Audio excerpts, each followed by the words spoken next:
You are tuned to Grecian Echoes here on WNTN, 1550 AM in Cambridge, Needham in Boston. We are streaming at WNTN.com on this November 3rd, 2025. It's Mondays with Meleti and your host, Meleti Pouliopoulos. I have with me coming up shortly, live in the studio, Catherine Strisik. She's an award-winning poet, teacher, editor, and author of Goat, Goddess, and Moon, Holy Cow Press, 2025. Intersectum Gravitas, Main Street Rag, 2019, the finalist in New Mexico, Arizona Book Award in Poetry, 2020. The Mistress, 3 Atao's Press, 2016, awarded in New Mexico, Arizona Book Award for Poetry in 2017. Thousand Cricket Song, Plain View Press, 2010. Second edition, 2016. Manuscript Dear Unholy. It's a finalist to Sylvia's Press and Elixir Press. Was Tao's New Mexico's Poet Laureate in 2020 to 21. Recipient of the Tao Sena Award as Woman of Impact based on literary contribution in northern New Mexico. Co-founder and editor of Tao's Journal of Poetry, and on the advisory board of Pocket Samovar, is a Pushcart nominee and has over 30 years of publications with poetries translated in Greek, Persian, and Bulgarian.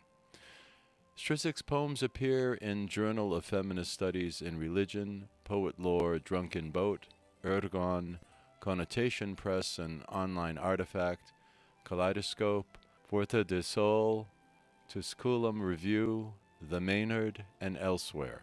She's received grants, honors, and prizes from Cutthroat, Peregrine, and Comstock Review, the Southwest Literary Center, the Puffin Foundation, as well as residencies at Lakos Artists in Crete, Vermont Studio Center, Community of Writers in Truchas, Peaks Place, among others. She's held small private workshops in Crete and offers editorial services, private consultations, and small group poetry workshops. After 42 years of living fully in Taos, New Mexico, Catherine has now settled back into Cape Ann, Massachusetts. As live radio goes, in the first intro that I did before the news, I said Holy Cross Press, which is a little different than Holy Cow Press, but it gives us a little bit of humor to kick off the morning. Kalimeta, Catherine, how are you? I'm doing well, Kalimeta. It's so nice to have you here. Thank you. How was your drive coming in? Was it treacherous? Yes, bumper to bumper most of the way from Beverly on. So it's your bio ended with after 42 years of living fully in Taos, New Mexico. Now you've returned back to Cape Ann, Massachusetts. Mhm. That's interesting. What brought you back? Well, I was born in Haverhill, and so my family has been in this area for decades. And my daughter settled in the Burlington Woburn area. I have an elderly mother. Um, just my siblings are around, and I just thought it was time to come back to this area Yeah. and be close to the sea. Well, it's Yes. nice to have you. I know that Stella Nahatis originally had introduced us. She did the E introduction because she had gone to one of your readings. She did. We met at the Gloucester, the bookstore on Main Street in Gloucester. That was my book launch for this poetry collection, and somebody, I think she knew the other people who I was reading with, and that's how that That's right, Peter introduction. Botes. Yes, Peter. Yes, that's so nice. Right. And I actually had it from them. I had learned about you Right. and in Facebook and social media, and I was trying to get over to that reading, but I didn't make it that day. But your latest book, Goat, Goddess, Moon, what is it about? Well, it's what began as just trips, vacations or peace of mind trips back to Greece. and a journey to find my grandparents' birth certificate so that I could hopefully have dual citizenship, led to this body of work. So, Well, we always say that, traveling to Greece can be a transformative experience, mhm. and that the miles that you travel within can be even further than the actual physical miles. And I think probably it sounds like you felt some of that, some really deep moments. Right. And I think I had been to Greece prior to, from the time maybe I was 21 was the first trip I took to Greece with my sister. But as I got older, the journeying back became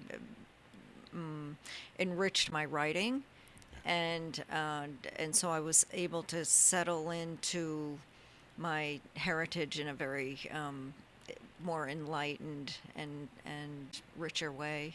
Yeah. Yeah, that's beautiful. Now, Mhm. you've written for many, many years. Mhm. Do you ever go back and rewrite poetry? Are you supposed to do that, or do you just take it in time and say, "Here's where I was"?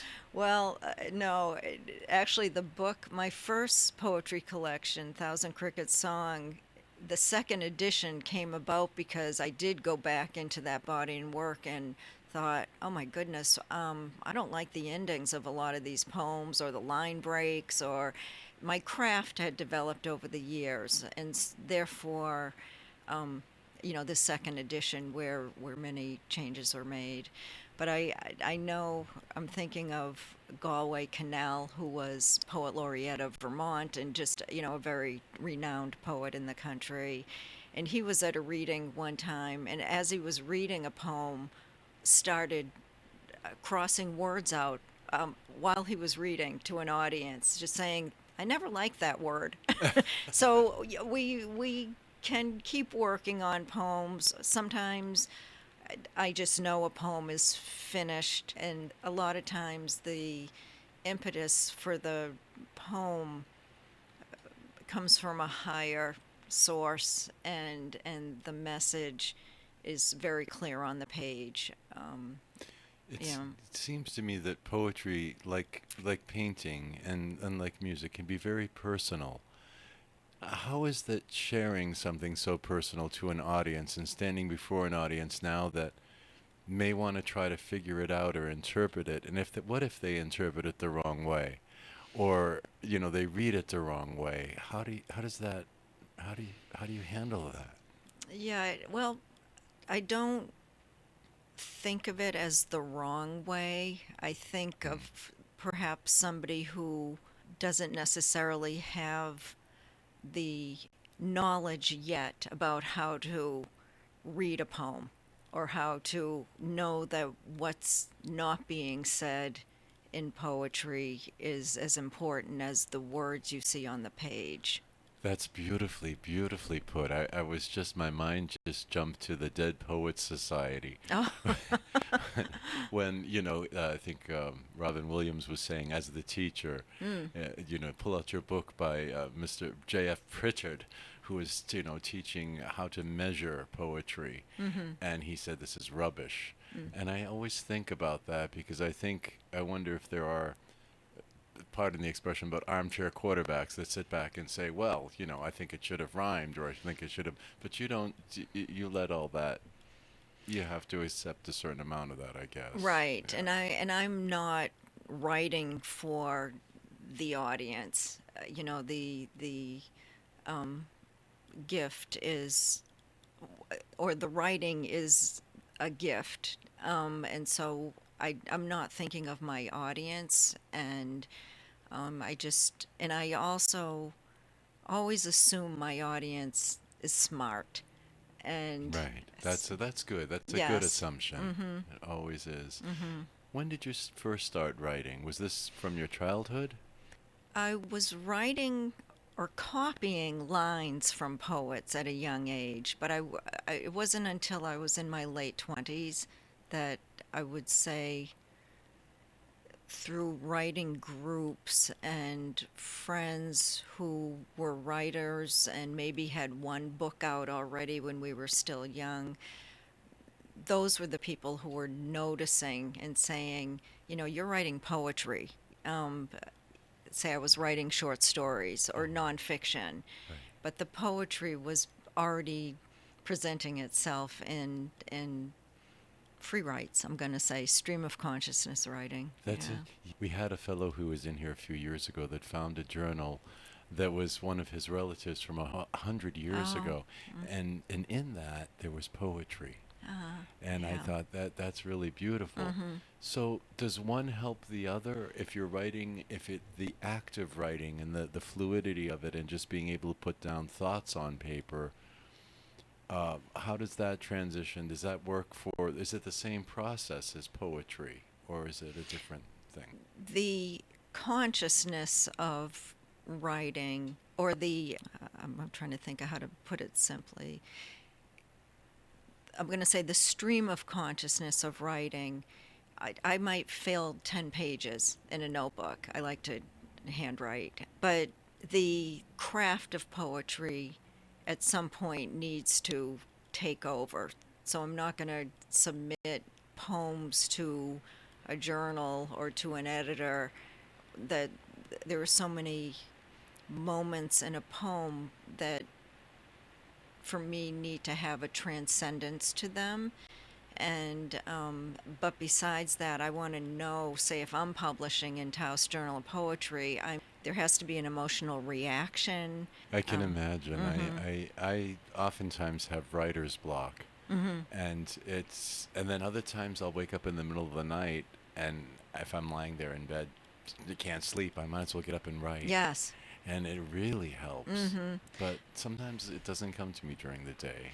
No, well, I think our minds are so full during the day with what we need to do, and so if you, and I can't say that I necessarily have a time where will say, okay, from 4 to 6 o'clock every day, I'm going to sit down and write. Sometimes for me, the more off a moment is from the way I live my life, that will be the stimulation for a poem or for a line. Or I'm just thinking in one of my books, I think in The Mistress, I have a poem where I toss an apple core out a window while I'm driving. Yeah. And that gesture of throwing that apple core turned into one of my favorite poems of all of mine. So it Really? can be something just offbeat from my regular life that will be the stimulation for a poem. That's Yeah. that's wonderful. Hmm. Do you read your own poetry, or do you have others read it when you are you asked to read it all? Do you know what I'm saying publicly? Oh, I give many poetry readings, particularly when a new body of work has come out, Right. or when it's getting closer. It's almost the work can be practiced in an audience to see the reaction of it, and that sometimes can help determine what poems I'll read once a book is published. So if you look at this, I have, right, all the green I tabs. saw that. Yeah. These are the poems that I've been reading on my book tour. Oh, And it's a process. It's a meditative process for me where I might spend weeks preparing just to read for 30 minutes, because the poems for me need to have some kind of flow, even though, say, in this book there are three sections, but I want there to be a flow with how they're presented to an audience. that's important, right? Hmm. The Yes. rhythm, the Hmm. musicality even of it. Yes. That's very Yes. Yes. important The for the mind. musicality, very important. And sometimes I'll plan a reading and then look at the faces in the audience and think, nope, I'm not going to read that poem. Right. You feel a lot from an audience, and sometimes you can hear a sigh Yeah. or why eyes wide open. It's a really exhilarating experience when you know an audience is almost holding their breath. Have Yeah. you had any young people? I'm saying very young come to you and say that they want you to read their poetry and be that. that sort of thing. Then are there young folks that are budding poets that have come to you? Yes, yes. Yeah. And that's some of my workshops. So I've had groups of younger writers, but young in age. Somebody 22 years old can be writing the most phenomenal poetry. You know, they're seeing the world already through the eyes of I'm going to say through a poet. Um, Young in the poetry world could also be a 90-year-old who says, I want to take a workshop with you. I want to learn more about poetry. That's And beautiful. I love my older group of women. It's really they've lived these rich lives. They're learning how to look out a window and what see and respond through the eyes of poetry. It's that's beautiful. Yes. I always think I was thinking of my mother when she got older. She wanted to write, Ah. and something she didn't have time for maybe during her life or Mhm. never took the time. Mhm. But it does take time, Mhm. and it takes a lot of work. Mhm. So now you're teaching and you're holding workshops. Is it a group sort of thing, or do you have one-on-one engagements? Well, my poetry workshops have been small group, private mainly, in my home or when I was living in Taos, New Mexico, in the writing center there. So I was very active with that writing center for decades. And then I started to hold groups in my home during the years of the pandemic. Everything went on to Zoom, so I was doing poetry workshops via Zoom. Oh, And now I'm working with people, adults who are writing essays, which has been really interesting. People who they don't want to exactly write in like a flowing memoir, but they want to do short essay writing. So that's what I'm. that's Yeah, I fantastic. love that, and I love it. I love it, Yeah. and because I'm seeing growth in a way. I keep remembering back to what, say, I talked about 3 years ago with this one particular student, and to see how far she's coming 3 years. I, with the simplest thing of it's don't just use the word girly. Tell me, I don't know what that means. Mm. And so there's that word's completely gone from this person's vocabulary. But it's in the same vein of, excuse me. I remember working. One of the first poets I studied with was, and it was at the Aspen Writers Conference, and Robert Pinsky was out there, who lives in the Boston area, and he was talking about musicality and putting notes on a board and a rhythm. I don't even know how. I was maybe 30 years old. I didn't know what he was talking about truly, and I studied more and more with people. Went to residencies, workshops, and it was about 5 years later. I was working. I had a log cabin. I was working in then, Really? That and sounds yes, nice. I know it was In New tucked Mexico? away on the back of our property because we had all these children, and I thought nobody is coming into my log cabin, but there was one day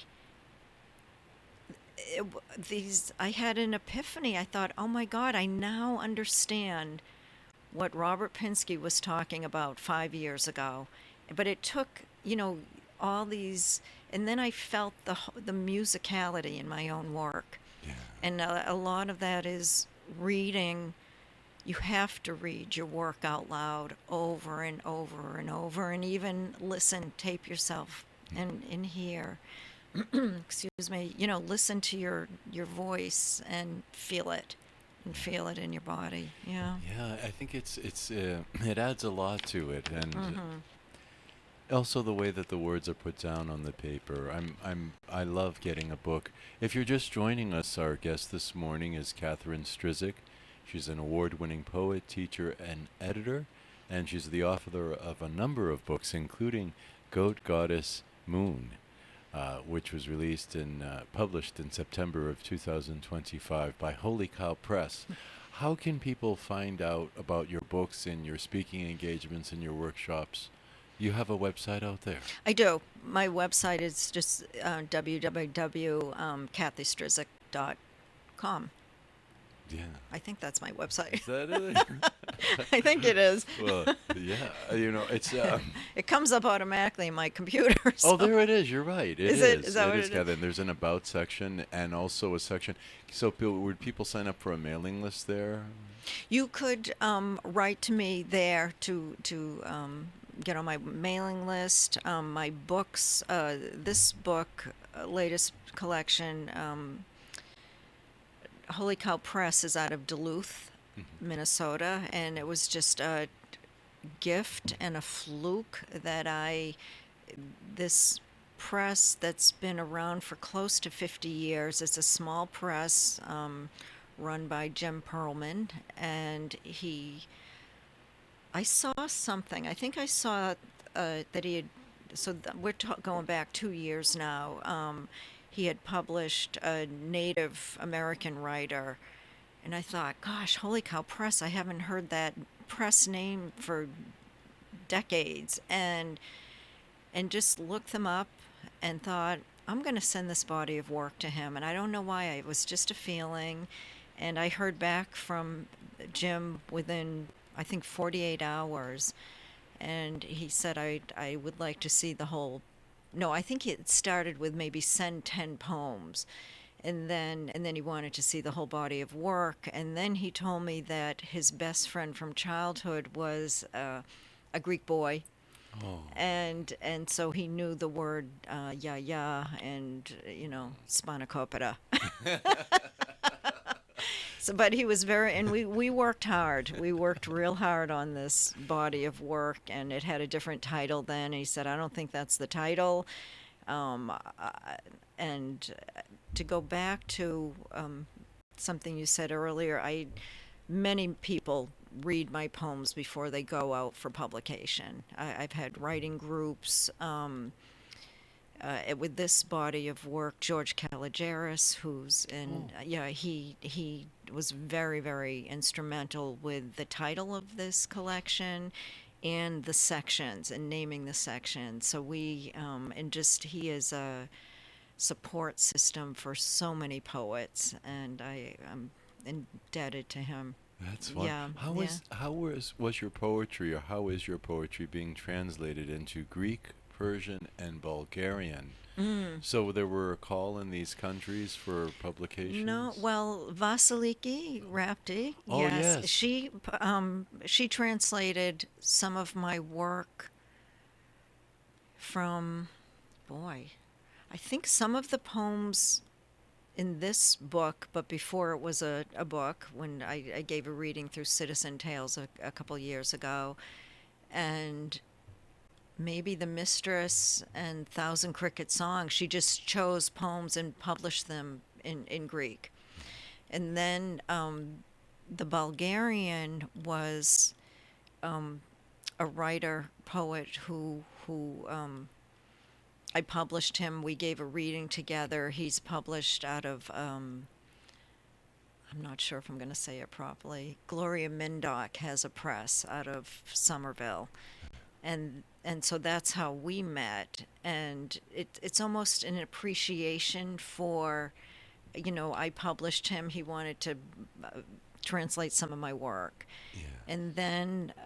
That's great. Yes, and then the Persian, the same. She's a poet who... and a translator and scholar who translates a lot of poets' work from around the world. Yeah. Tell us about a little bit more about the community of poets. We have book groups. Are there writers groups that you go to?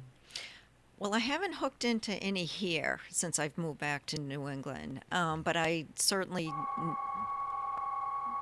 Whoops. Sorry. Okay. It's deafening, isn't it? But We're not, caller. We're not going to be taking calls during this interview. So, thank you.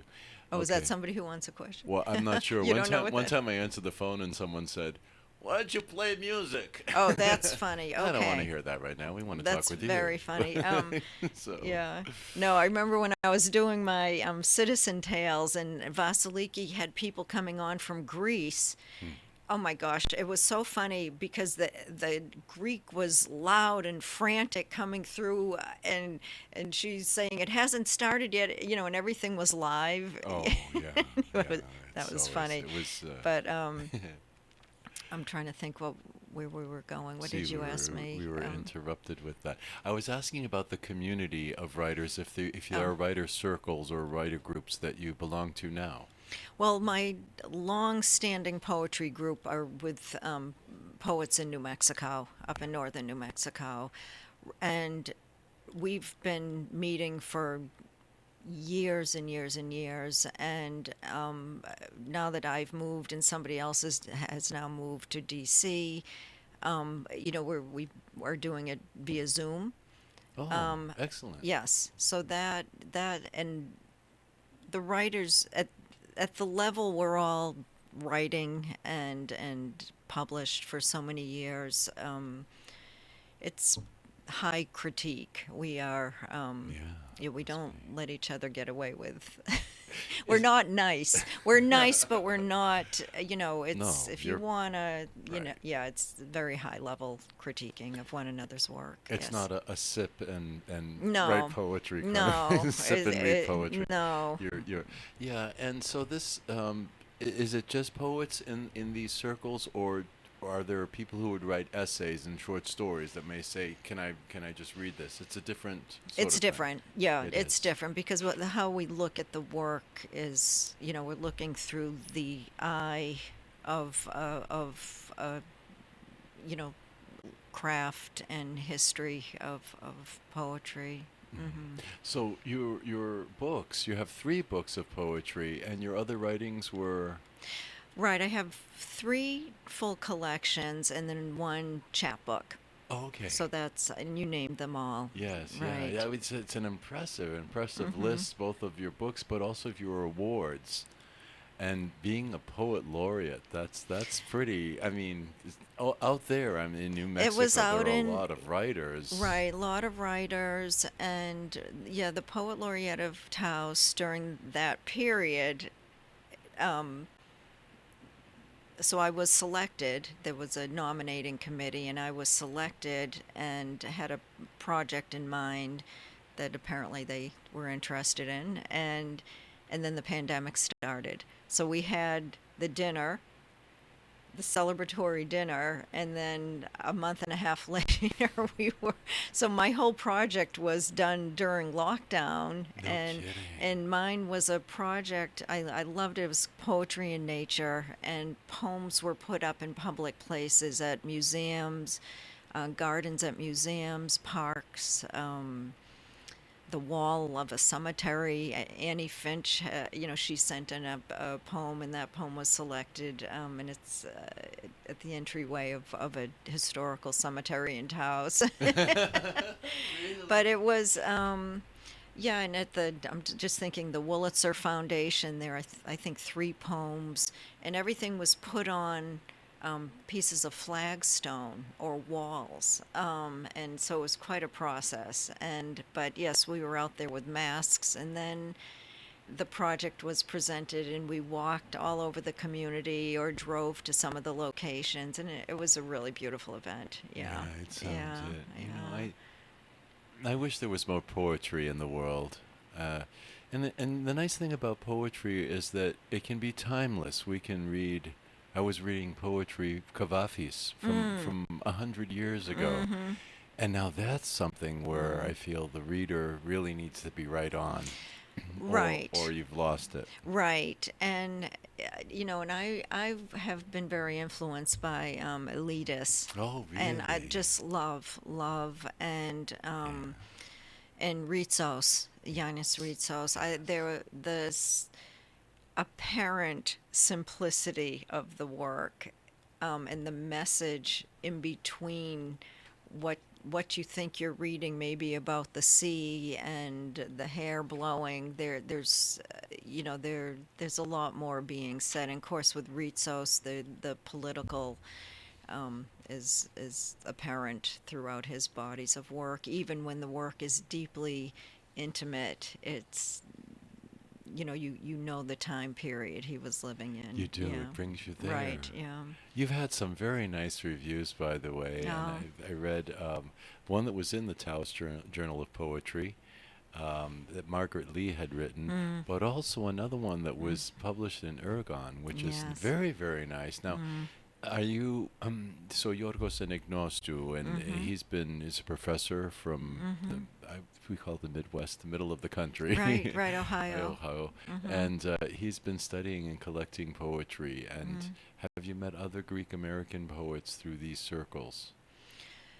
Um, I would say we have an awareness of each other. Margaret Lee, she's a scholar of Greek, and so it just seemed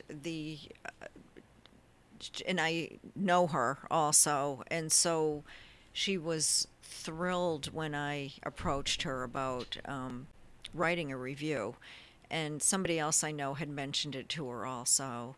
Adrienne, we don't know each other personally. We haven't met, but we were in a writing group that was online together. And so that was the first time we were responding to one another's work, and that was probably 3 years ago. I didn't know she was writing a review for this collection, That's the and best. That's the best when you get a review out like that. I, This written this well, oh, and it's yeah. so beautiful. And I have found with other people who have responded that they notice what I might not even be aware of in my own work. And that's what Adrienne has done in this review. So moved me. I I've only read it 1.5 times because I literally almost cry when I read it because I think, wow, she she saw me. She She did. saw the journey, the diaspora. I mean, she lives mainly in Athens, and she just got it. I'm so touched by this review by her. It's Yeah. beautiful, and you Mhm. can find it online. I believe, Yes. right? It's linked in line, Mhm. which is good. It's Again, on we. my website now. Yes, Mhm. both of these have been put on my website, but also with the journal, so Oregon and Taos Journal of Poetry. Yeah. The Yes. website, again, we want to give it out. It's very easy. It's CathyStrisik.com. It's Strisik. Mhm. And we can purchase books through this site. Mhm. Okay. Mhm. Are there any plans for the book to be in any stores or any historic societies, or not historic societies, but Well, local stores? it is in bookstores. It's at Oh. in Gloucester. It's at the bookstore Oh, on Main sure. Street. Right. Various bookstores, but you can just go online. You can get it from the publisher's website. So you can go on to Holy Cow Press. Oh, great. I have copies. There are various places where this book is available Are now. are your other books also available? Has anything gone out of print? The Mistress, I have 2 copies left, and I am Oh, working with a publisher to bring the book back out. I think it's a really important poetry collection. It is The Mistress is the personification of Parkinson's disease, oh, which my late husband lived with. So the Mistress is in response to this disease, but it's the journey. It's a love story also, but it's an important book to still have out in the world. So we're working on republishing it. Yes. Yeah. Yeah. Geez. So your poetry comes sometimes out of painful things, not Mhm. just, Mhm. the sun is shining every day. Oh, We have to right. be aware of this, right? Oh, right. No, and my mother, she's still saying, "Why don't you just write about the roses in the garden?" I said, "Well, I do, but they come in sideways. If you keep reading, you're going to see those roses in the poetry." Oh, that's so funny. I know. Is it hard to explain? Do you feel sometimes that you have to explain your poetry to your To my parents? mother, Yeah, yes, right. she wants me to, but So, do you see your poems going to audiobooks, or are they already available that way? I don't believe I have an audiobook on any. I mean, there are recordings of me reading, but I don't think a whole collection is on an audiobook yet. I would love that. Yes. Really? Yes. Okay. All Okay. right. That's interesting. I found a service where amateurs like myself can get and do a reading. Mhm. I call myself an amateur because I haven't done a lot of poetry reading. And when I go to read it, it hits me so personally sometimes that I Mhm. choke up. Mhm. And then instead of saying cow, I say cross. It happens. But I said that's like I love that. All the more blessings. I'll take Holy Cross. Absolutely. Holy Cross Press. No, it is in fact Holy Cow Press. Yes. Her book, Goat, Goddess, Moon, is the most recent book just Mhm. published. Now, would you wait? Is there a period of time that or whenever you feel like writing again, are you writing constantly? What's that process like? I'm my I have lines of poetry constantly going. I'm through my head, and I am not physically writing right now, but I am writing. And this has been a year of tremendous transition for me, moving, from northern New Mexico to back to New England.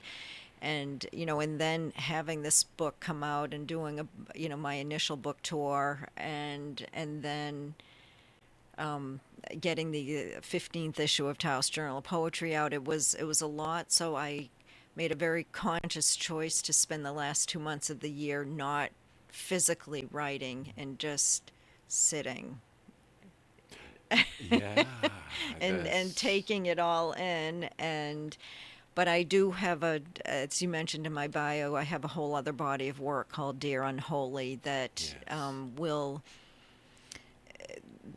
after the holidays, the whole manuscript will be laid out on my dining room table, and these poems will start to speak to me and It find their organization as a book. So is it. yeah. Is it? Will there be a spoiler if I ask you what Dear Unholy is Mm. about? It's a collection of poems. Mm-hmm. That those poems started right at the beginning of 2020, and when we thought, okay, we can't meet as a group anymore, everybody was kind of frozen on how to live, and I thought, well, I know how to write letters, so I'm just going to start everything with dear.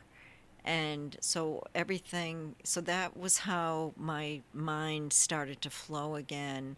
And then I thought, and then we were hearing about thousands of people dying, and then I thought, oh my gosh, this is the most unholiest of times. Hmm. So that's how the title came about, Dear Unholy. But many poems are very much Dear Holy Right. within Yes. the body of the entirety of the manuscript. Yeah. Yeah. Yeah. Sometimes in that pile of ashes, there's a flower. It's Mhm. something that comes up. Mhm.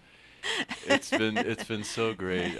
I feel like we've just scratched the surface, and as I often Mhm. feel that 30 minutes or so is never enough time to cover everything. Mhm. But we are coming up to the top of the hour, and there will be a station ID that will be upon us any minute. I just want to encourage anyone who is interested in poetry to read a lot of poetry, and reading is how we learn. Looking at it on the page is how we learn. Going to poetry readings, daring to reach out to a poet who you might admire or who's accessible through a website or through an email, and ask, because it poetry can seem intimidating, but it's not once we are introduced to it in ways that we never knew how to look at it prior Yeah. to somebody saying, well, this is what this poem is about. I Or, can't think of a better gift to give someone than a book of poetry. mm-hmm. You know, and I've received them over the years, Oh, and I've been really touched by it. mm-hmm. I've been very moved by your all you said this morning. Mm. There were several things that really rang out Thank to me. you, Meleti. Thank you for Yeah. coming in and sharing some of your story with us. Yes, thank you very much. This is a generous gesture to Uh, have me in. Thank you. Thank you. And there is an upcoming date, or Cultivating Voices is coming, an online reading. Yes, I have Cultivating Voices is December 14th, and that's online. And I think Nice. through Taos Journal of Poetry, I'm going to hold my own book launch and will invite a few other poets to be part of that. So Great. we'll look for that. Great. That sounds Yes, wonderful. yes. Thank you. Thank you. Our guest this morning was Catherine Strisik. She is a wonderful poet, author, and educator. Her website is cathystrisik.com. You've been listening to Grecian Echoes. It's Mondays with Meleti and your host, Meleti Pouliopoulos. Stay tuned.